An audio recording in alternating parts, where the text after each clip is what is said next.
अस्सलाम वालेकुम students, welcome to CS learning. आज हमने सीएस 302 का लेक्चर नंबर 7 पढ़ना है।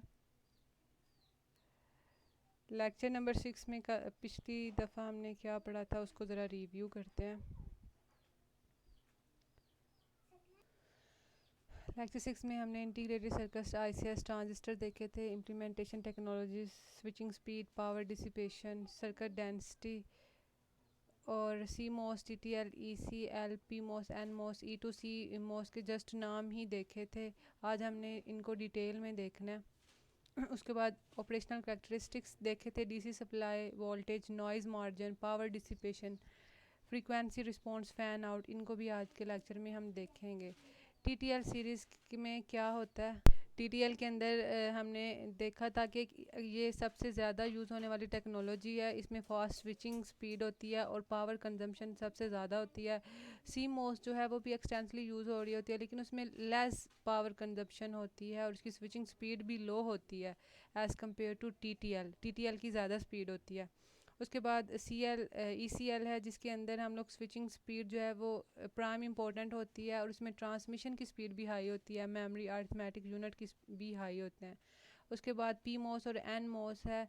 पी मॉस एन मॉस जो है वो एल एस आई टेक्नोलॉजी के अंदर हाई चिप्स डेंसिटी होती है इनकी और लार्ज मेमोरी कैरी करते हैं पी मॉस और एन मॉस, और इसमें माइक्रो प्रोसेसर लगे हुए होते हैं और ये भी लो पावर कंजम्पशन करते हैं। उसके बाद ई टू सी मॉस है, जिसके अंदर जो सी मॉस और एन मॉस के कम्बिनेशन से मिलके बनता है और इसमें प्रोग्रामेबल लॉजिक डिवाइसेस यूज़ की जाती हैं। टीटीएल सीरीज़ के ये पॉइंट्स बताए हुए हैं, इनको भी आपने एमसीक्यूज़ के लिए याद करना है कि स्टैंडर्ड टीटीएल 74 के इक्वल है और 74S जो है वो स्कॉटकी टीटीएल के इक्वल है। 74AS जो है वो एडवांस स्कॉटकी टीटीएल के इक्वल है। इसी तरह नेक्स्ट टीटीएल सीरीज़ में ज़्यादा पावर कंजम्पशन होती है और ज़्यादा टेक्नोलॉजी यूज़ होने वाली है as compare to C moss. CMOS में इसमें दो डिवीज़न की गई हैं सी मॉस सीरीज़ की। 5 वोल्टेज सी मॉस है और 3.3 वोल्टेज सी मॉस है। 5 वोल्ट के अंदर हमारे पास 3 टाइप्स हैं, सब टाइप्स आ रही हैं, और 3 वोल्ट के अंदर भी 3 सब टाइप्स आ रही हैं। इनमें जो फर्स्ट वाली है 5 वोल्ट की 74 AC एंड 74 ACT, ये हाई स्पीड होती है। नीचे वाली जो है एडवांस सी मॉस है और उससे नीचे हाई एडवांस सी मॉस है। इससे नीचे फिर हमारे पास यहाँ वोल्टेज की बात कर रहे हैं, ऊपर हमने स्पीड की बात की, नीचे हमने वोल्टेज की। सबसे पहला लो वोल्टेज होता है सी मोस का, उससे नीचे भी, और सबसे लास्ट पे हमारे पास एडवांस लो वोल्टेज होता है। उसके बाद नॉइस मार्जिन है। नॉइस मार्जिन के अंदर हम इनपुट और आउटपुट सिग्नल्स की रेंजेस को देखते हैं कि उनके वोल्टेज की रेंज जो है वो एक्सटर्नल नॉइस किस तरह क्रिएट करती है और नॉइज़ी कंडीशन में ये किस तरह की परफॉर्मेंस करती है और मार्जिन के एरर्स किस तरह से आते हैं। टीटीएल लॉजिक लेवल्स जो हैं उसका इस तरह से सर्किट बना हुआ होता है, जिसके अंदर हमने लॉजिक 0, लॉजिक 1 और इसमें भी नीचे भी दो तरह के हमने वोल्टेज लिए हैं। इसमें ये भी 5 वोल्ट और ये भी 5 वोल्ट का, और अगर इसको हाफ करके देखें तो ये 2.4 वोल्ट का ये लिया हुआ होता है। इस डायग्राम को आपने समझ लेना है।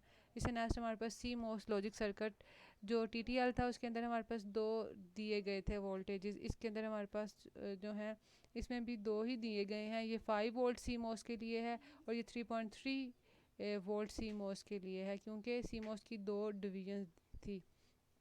उससे नेक्स्ट हमारे पास unpredictable behaviour due to noise.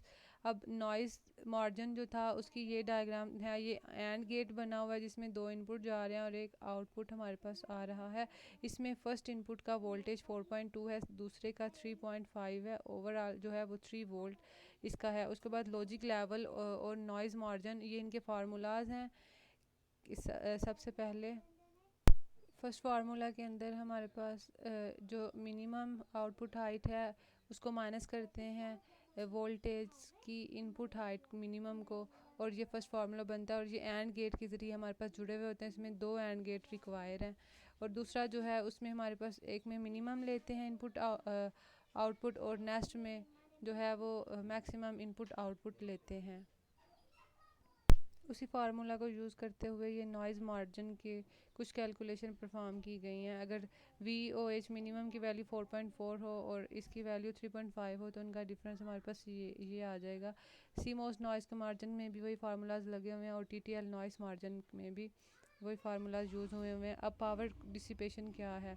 Power dissipation जो है वो TTL के अंदर कांस्टेंट होती है और फ्रीक्वेंसी जो CMOS है उसके अंदर हमारे पास फ्रीक्वेंटली चेंज होती रहती है पावर की डिसिपेशन। अब TTL पावर डिसिपेशन के अंदर हमारे पास गेट आउटपुट हाई होता है और गेट आउटपुट लो होता है। ओके, हाई को हम लोग A से शो करते हैं और लो को हम L से शो करते हैं। उसमें एवरेज पावर डिसिपेशन जो है वो इस फार्मूला से फाइंड करी जाएगी।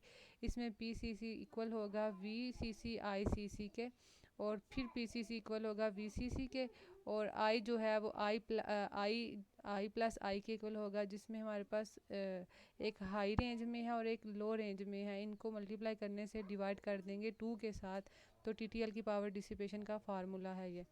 उसके बाद ये हमें एक सर्किट बना के दिया गया है जो कि लास्ट लेक्चर में भी हमने देखा था, पावर डिसिपेशन का सर्किट TTL का, जिसमें 4 एंड गेट दिए गए हैं और इसमें हमें हर गेट का 2 इनपुट हैं और एक आउटपुट है।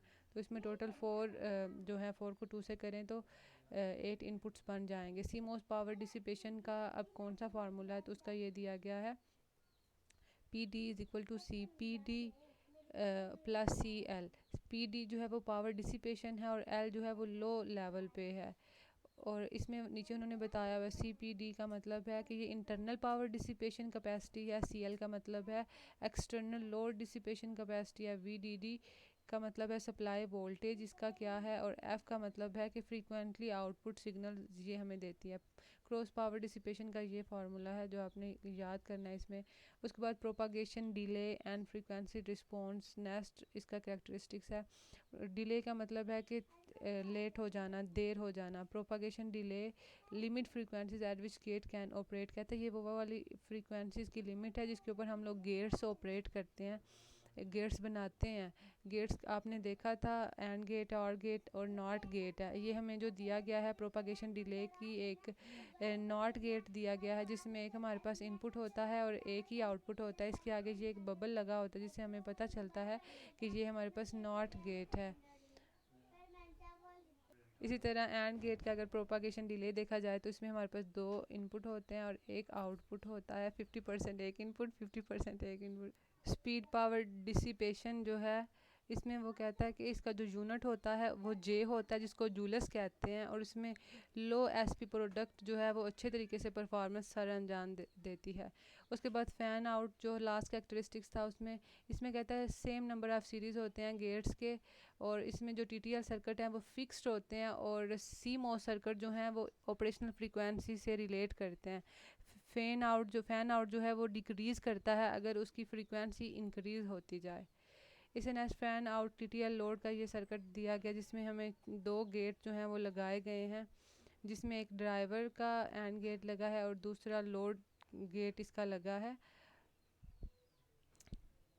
ये भी सेम है जिसमें चारों को एक ही सीरीज़ के अंदर हमने लगा दिया। ये भी इसका फ़ैन आउट का TTL लोड है। ये भी सेम डायग्राम नेक्स्ट आ रही हैं, इसको किसी भी तरीके से हम लोग लिख सकते हैं। अब ये परफॉर्मेंस रेटिंग का ये टेबल दिया गया है TTL सीरीज़ का, जिसके अंदर अगर हमारे पास परफॉर्मेंस रेटिंग ये ऊपर दी गई हैं उसमें प्रोपागेशन डिले जो है वो कितनी कितनी हो सकती है, ये भी MCQs के लिए इम्पोर्टेंट है ये टेबल। उसके बाद CMOS सीरीज़ का भी अलग अलग करके उन्होंने दे दिया, पावर डिले, पावर डिसिपेशन, और उसके बाद power speed product, maximum clock rate, इसके ऊपर जो है रेंजेस दी गई हैं। 74 AC में कितनी डिले होती है, पावर डिसिपेशन में कितनी होती है। इसी तरह ये नीचे इसका टेबल दिया गया है। CMOS के अंदर हमने 2 टाइप्स पढ़ी थी, एक 5 वोल्ट की उसका ये दिया गया और एक 3 वोल्ट की इसका ये दिया गया है। इसको भी आपने MCQs के लिए याद करना है, इस टेबल को भी। आज की वीडियो बस इतनी थी। आई होप आपको अच्छे से समझ आई होगी। इसका लेक्चर पिछले लेक्चर से रिलेट करता था। अल्लाह हाफिज़।